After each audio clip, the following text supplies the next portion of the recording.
दोस्तों, आज का दिन भारत और रूस के रिश्तों में एक और नए इतिहास का दिन बन चुका है, क्योंकि रूस के राष्ट्रपति व्लादिमीर पुतिन एक बार फिर भारत की धरती पर कदम रख चुके हैं। ये उनकी 23वीं भारत यात्रा है और प्रधानमंत्री नरेंद्र मोदी के साथ ये उनकी 21वीं मुलाकात है। ये आंकड़े केवल मुलाकातों का हिसाब नहीं है, बल्कि वो भरोसा है जो दोनों देशों ने पिछले कई दशकों में एक दूसरे पर बनाया है। दुनिया भर के बड़े बड़े देशों के बीच होने वाले समिट्स में इतनी कॉन्टिन्यूटी शायद ही कहीं देखने को मिलती हो, पर भारत और रूस का रिश्ता हमेशा से ऐसा ही रहा है, ना दिखावे वाला, ना दबाव में बनने वाला, बल्कि दिल से निकला हुआ, भरोसे और समझ से खड़ा हुआ एक मजबूत संबंध। आज का यह दौरा सिर्फ एक डिप्लोमेटिक इवेंट नहीं है, यह दो ऐसे देशों की मुलाकात है जिनकी दोस्ती ने समय, राजनीति, सैंक्शंस, ग्लोबल टेंशंस और हर मुश्किल दौर को पार कर लिया है। दुनिया आज दो खेमों में बटी है, अलायंसेस बदल रहे हैं, सुपर पावर्स एक दूसरे से टकरा रही हैं,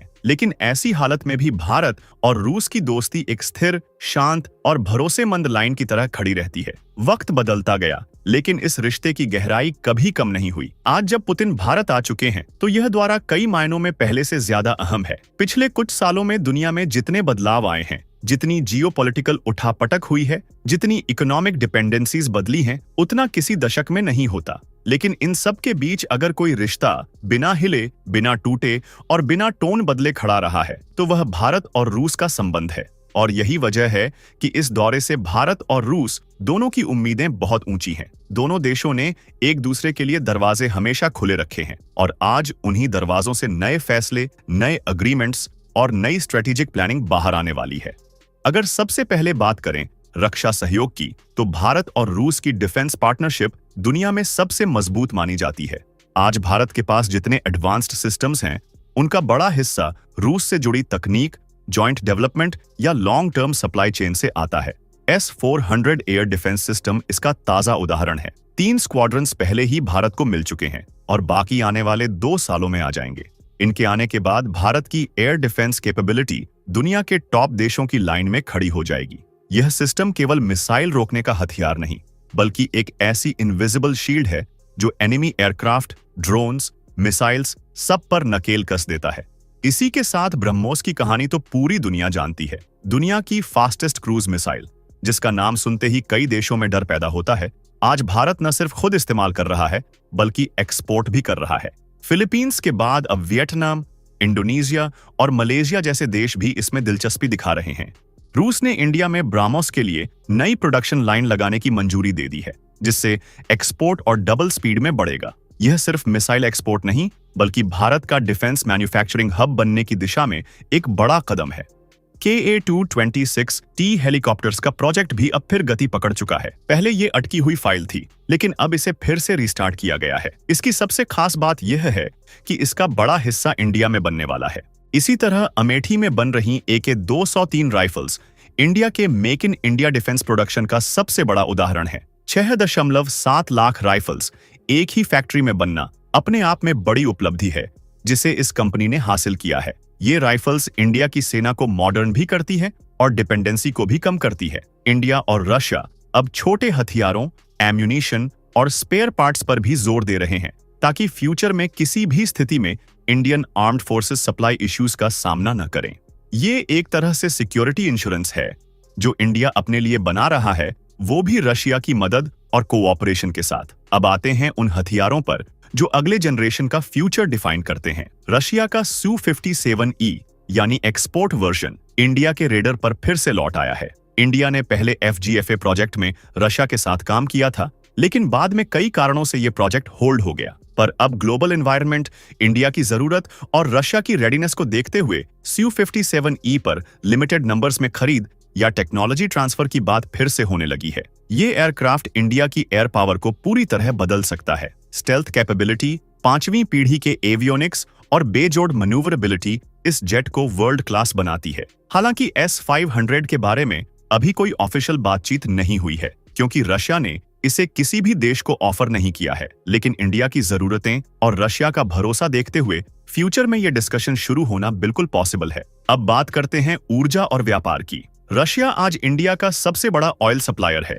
डिस्काउंटेड ऑयल ने इंडिया की इकोनॉमी को एक तरह से ऑक्सीजन दी है। आज इंडिया और रशिया का ट्रेड लगभग $65 अरब के आसपास है, और दोनों देशों ने 2030 तक इसे $100 अरब तक ले जाने का लक्ष्य तय कर दिया है। इसका मतलब ट्रेड 2 गुना होगा और 2 गुना होने का मतलब है employment, business, connectivity, shipping, logistics सब कुछ एक नई स्पीड से ग्रो करेगा।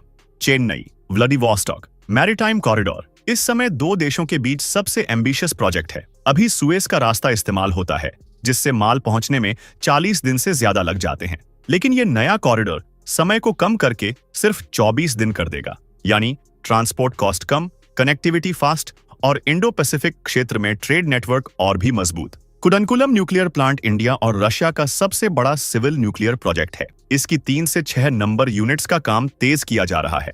रशिया SMR यानी स्मॉल मॉड्यूलर रिएक्टर लगाने में भी इंटरेस्टेड है, जिससे फ्यूचर में इंडिया को क्लीन एनर्जी का एक नया रास्ता मिलेगा। रशिया पहले ही इंडिया का बिगेस्ट कोल, LNG, डायमंड और फर्टिलाइजर सप्लायर बन चुका है। लंबी ड्यूरेशन के कॉन्ट्रैक्ट्स होने वाले हैं जिससे प्राइसेस स्टेबल रहेंगी। जियोपॉलिटिक्स की बात करें तो रूस और इंडिया दोनों ने एक दूसरे के साथ स्ट्रेटेजिक ऑटोनॉमी वाली नीति अपनाई है। रूस के ऊपर सैंक्शंस लगे, यूक्रेन वॉर में ग्लोबल प्रेशर बना, लेकिन इंडिया ने रशिया का साथ छोड़ा नहीं। इंडिया ने वर्ल्ड को दिखा दिया कि फॉरेन पॉलिसी सिर्फ दबाव या डर पर नहीं चलती, बल्कि नेशनल इंटरेस्ट पर चलती है। रशिया ने हमेशा इंडिया को UNSC में परमानेंट सीट के लिए सपोर्ट किया है और दोनों देश G20, BRICS, SCO जैसे ग्रुप्स में लगातार एक दूसरे का साथ देते रहे हैं। अब आने वाले समय में कई नए अग्रीमेंट सामने आने वाले हैं, जैसे ट्रेड को $100 बिलियन तक ले जाने का road map, Chennai Vladivostok corridor का ऑपरेशनल प्लान, कुदानकुलाम की न्यू यूनिट्स का फाइनेंस अग्रीमेंट, रशियन आर्कटिक में LNG प्रोजेक्ट्स में इंडिया का इन्वेस्टमेंट, ब्रह्मोस NG का joint development, small modular nuclear reactors का स्टडी, गागनयान मिशन में रशियन ट्रेनिंग और टेक्नोलॉजीज, AI, क्वांटम और 6G रिसर्च, रुपे और मायरकार्ड की क्रॉस एक्सेप्टेंस, फर्टिलाइजर सप्लाई के लॉन्ग टर्म कॉन्ट्रैक्ट्स, ये सब मिलकर इंडिया रशिया पार्टनरशिप को एक नए लेवल पर ले जाने वाले हैं। इस दौरे की असली खासियत ये है कि ये रिलेशन सिर्फ हथियारों या तेल तक सीमित नहीं है। ये दो सभ्यताओं की दोस्ती है, दो कल्चर्स का ट्रस्ट है और दो देशों की मैच्योरिटी है। दुनिया चाहे नाटो की तरफ जाए या क्वाड की तरफ, इंडिया और रशिया की दोस्ती हमेशा अपनी जगह पर टिकी हुई मिलती है। ये वही दोस्ती है जो जियोपॉलिटिक्स की लहरों में बहती नहीं, बल्कि अपने रास्ते खुद बनाती है। जब दुनिया दो खेमों में बट रही है, तब इंडिया और रशिया स्ट्रेटेजिक ऑटोनॉमी का सबसे बड़ा एग्जाम्पल बन चुके हैं। आज का ये दौरा उसी दोस्ती का एक और गोल्डन चैप्टर है। इंडिया रशिया पार्टनरशिप सिर्फ पेपर वर्क नहीं, बल्कि दो देशों की शेयर्ड विजन और शेयर्ड डेस्टिनी है। यही रीजन है कि हर साल होने वाली ये समिट दुनिया का सबसे कंसिस्टेंट बायलैटरल एंगेजमेंट माना जाता है। इंडिया रशिया की दोस्ती दबाव में नहीं झुकती, दुनिया के मूड के साथ नहीं बदलती और ग्लोबल पॉलिटिक्स के ट्रेंड पर डिपेंड नहीं करती। ये रिलेशन दिल से बनता है, भरोसे से पनपता है और वैल्यूज पर खड़ा होता है। यही कारण है कि आज जब पुतिन भारत आए हैं, तो ये द्वारा सिर्फ एक फॉर्मल मीटिंग नहीं, बल्कि एक ऐसे रिलेशन की रीअफर्मेशन है जिसने समय की हर परीक्षा को पास किया है। वैसे भारत और रूस की इस दोस्ती के बारे में आपका क्या कहना है? नीचे कमेंट सेक्शन में जरूर बताएं। वीडियो पसंद आई हो तो वीडियो को लाइक करें, शेयर करें और ऐसी ही और वीडियोस के लिए इस चैनल को सब्सक्राइब करके बेल आइकॉन को भी ऑल पर सेट कर लें। जय हिंद, जय भारत।